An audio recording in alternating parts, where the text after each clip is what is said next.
Magandang araw sa inyong lahat. Ang aming presentasyon ay pinamagatang Ako'y Isang Pinoy, Tamad Daw Ako. Tatalakayin namin ang sanaysay ni Jose Rizal na Sobre la Indolencia de los Filipinos. Iuugnay rin namin ito sa ilang sitwasyon sa kasalukuyan tulad ng sugal, ayuda, at paggamit ng AI ng mga estudyante. Bago pa natin maintindihan ang mensahe nito, mahalagang malaman muna natin kung saan ito nagsimula. Ang Sobre la Indolencia de los Filipinos o The Indolence of the Filipino People ay inilambag ni Rizal noong 1890 sa panahon ng pananatili niya sa Madrid, Spain. Ito ay kilala bilang pinakamahabang sanaysay na naisulat ni Rizal sa La Solidaridad, isang opisyal na pahayagan at samahan ng mga ilustrado. Pero hindi lamang si Rizal ang unang tumalakay sa isyong ito. Nauna na si Dr. Gregorio Sanciangco, isang Filipino lawyer na naglimbag ng aklat na pinamagatang El Progreso de Filipinas noong 1881, kung saan ipinakita niyang hindi katamaran ang problema ng mga Pilipino, kundi ang mapaniil na sistemang kolonyal. Makikita sa unang pahina ng sanaysay ni Rizal na ginamit niya ito bilang panimula. Kinilala ito ni Rizal, pero pinili niyang pag-aralan ng mas malalim ang tanong, hindi lamang, totoo bang tamad ang Pilipino? Kundi, anong mga kondisyong nagpapalakas sa indolence? Ayon kay Rizal, indolence is a manifestation of backwardness, not the cause of it. Napakahalaga nito. Kapag sinabi natin ang katamaran ang sanhi ng kahirapan, ang tao agad ang sinisisi natin. Pero kung manifestation lamang ito, kailangan nating tignan ang mas malalim na sakit ng lipunan, parang lagnat. Ang lagnat ay hindi ang mismong sakit. Sintomas lamang ito. Para kay Rizal, hindi likas na tamad ang Pilipino. Ang pagkawala ng motivation at bunga ng iba't ibang kadahilan. Isa sa mga tinalakay ni Rizal ay ang epekto ng tropical climate sa motibasyon at kakayahang magtrabaho. Ang kanyang logic ay, kung ang klima ay nakaaapekto sa katawan, maaari rin itong maaapektuhan ang productivity. Kaya sinabi niyang, the Spaniard is more indolent than the Frenchman more so than the German. Dahil habang mas mainit ang klima, mas mabilis mapagod ang katawan. Mas mabigat ito para sa mga Pilipino dahil karamihan sa kanilang trabaho ay ginagawa sa labas. Kapag nagtatrabaho sa ilalim ng matinding init, natural na bumababa ang energy at motivation. Hindi ito excuse para hindi magtrabaho. Ang punto ni Rizal ay hindi makatarungang tawaging tamad ang isang taong nagtatrabaho sa mahirap at nakakapagod na kondisyon. Ang ikalawang dahilan ay wars, piracy, and internal disorder. Ginamit ng Spain ang mga Pilipino bilang sundalo at rowers sa mga digmaang hindi naman para sa kanilang sariling bayan. Inalis sila sa kanilang trabaho, pamilya, at komunidad at pinilit lumaban para sa mga kolonyal na pamahalaan. Dahil dito, nabawasan ang mga taong nagtatanim, nangingisda, at gumagawa ng mga produkto habang marami rin ang namamatay o hindi nakakabalik. Ang ikatlong dahilan ay ang unfair labor system, lalo na ang polo y servicios. Sa pilitan, pinagtatrabaho ang mga Pilipino sa pagtatayo ng mga simbahan, kalsada, tulay at mga barkong ginagamit sa galleon trade. Hindi sila binibigyan ng sapat na pagkain at maayos na kondisyon. Marami ang nagtatrabaho habang gutom, may sakit at inaabuso. Ang ikaapat na dahilan ay ang kakulangan ng access sa education.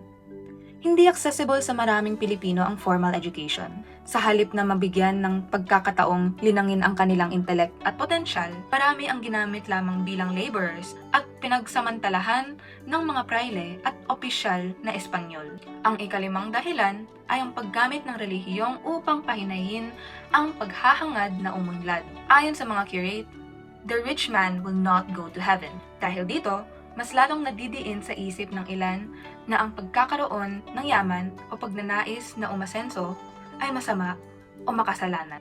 Ngunit hindi lamang ang mga Kastila ang sinisi ni Rizal, binigyan din niyang kailangan suriin ng mga Pilipino ang kanilang sariling pagkukulang. Kabilang dito ang defects in training at lack of national sentiment. Dahil sa maling paghubog, nasanay ang maraming Pilipino na sumunod lamang sa halip na kumilos ng may kusa at sariling pag-iisip. Kasabay neto, humina rin ang pagkakaisa dahil sa mas pinairal ang pansarili at panrehiyong interes kaysa sa kapakanan ng buong bayan. Kaya para kay Rizal, hindi sapat na baguhin lamang ang pamahalaan. Kailangan din baguhin ng mga Pilipino ang kanilang pag-iisip, palakasin ang pagkakaisa at akuin ang pananagutan sa pag-unlad ng bansa.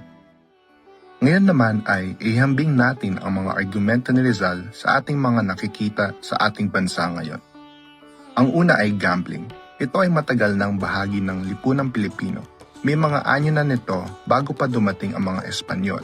Ngunit noong panahon ng kolonyalismo, ginawa rin itong source of government revenue. Sa kasalukuyan, hindi na lamang ito makikita sa casinos, lotteries, fiestas o card games.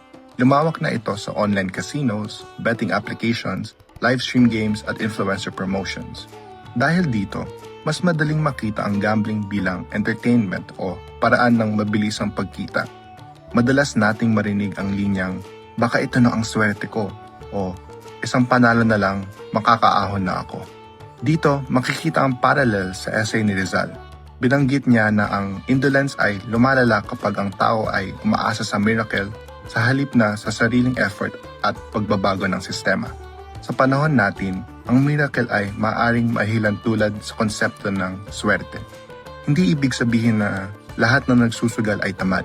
Marami ang naaakit dito dahil sa kahirapan, mababang sahod at limitadong oportunidad. Ngunit, kailangan din ang self-examination na binigyan diin ni Rizal. Kapag mas piniling nating umasa sa chance at easy money kaysa sa discipline, planning at consistent effort, nagiging hadlang ang gambling sa tunay na pag-unlad. Paano naman ang 4Ps? Dahil ba sa 4Ps, nagkaroon ng mga Pilipino ng asa lang ng asa mindset, therefore making them indolent? Poverty continues to be one of the biggest challenges in the Philippines, which is why the government created the Pantawid Pamilyang Pilipino Program, or 4Ps, to help low-income families through conditional cash assistance. Since families must meet requirements like keeping their children in school and attending health checkups, 4Ps is not simply a dole-out program. It is designed to help families while investing in their future. However, if financial assistance is not paired with enough opportunities for stable jobs, livelihood programs, and financial education, it can unintentionally create an asa ng asa mindset. The problem is not the beneficiaries, but the system and the policies of the government. Because temporary aid alone cannot solve deeper issues like unemployment, low minimum wages, and lack of opportunities.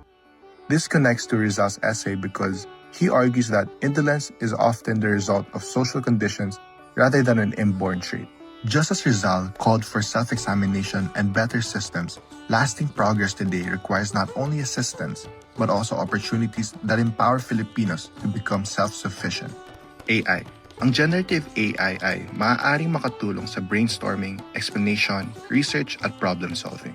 Ngunit nagiging problema ito kapag ginagamit lamang upang makakuha ng sagot para sa mga saliksik at proyekto. Maaari itong humantong sa metacognitive laziness, ang paghina ng critical thinking, self-regulation, at independent learning. Dito pumapasok ang sinabi ni Rizal. Their will is hypnotized. From childhood, they learn to act mechanically, without knowledge of the object. Maiuugnay ito sa kasalukuyang education system kung saan sa ilang paaralan, mas mahalaga ang output kaysa understanding. Dahil dito, nape-pressure ang mga estudyante na gumawa para makapasa, hindi para tunay na matuto. So, does AI make students indolent? Hindi otomatiko. Tool lamang ang AI. Nag-aambag ito sa indolence kapag ginagamit bilang shortcut upang takasan ang sariling pag-iisip. Ngunit, kailangan din nating harapin ang mas malalim na dahilan, ang kakulangan sa ethical use of AI at isang sistemang nagtuturo sa mga estudyanteng magpasa, pero hindi laging matuto. Ako ay isang Pinoy, at matapos basahin ang The Indolence of the Filipinos, mas naunawaan kong hindi likas na katangian ng Pilipino ang pagiging tamad. Tulad ng ipinakita ni Rizal, ang indolence ay bunga ng sistemang humuhubog sa ating pag-iisip at pagkilos. Kaya ang tunay na hamon sa ating henerasyon ay hindi lamang ang magsikap, kundi ang baguhin ang mga sistemang humahadlang sa ating pag-unlad at piliing maging pampanuri, makabayan, at responsable sa bawat desisyon na ating ginagawa. Muli, ako lamang ay isang Pinoy. Hindi tamad, kundi Pinoy.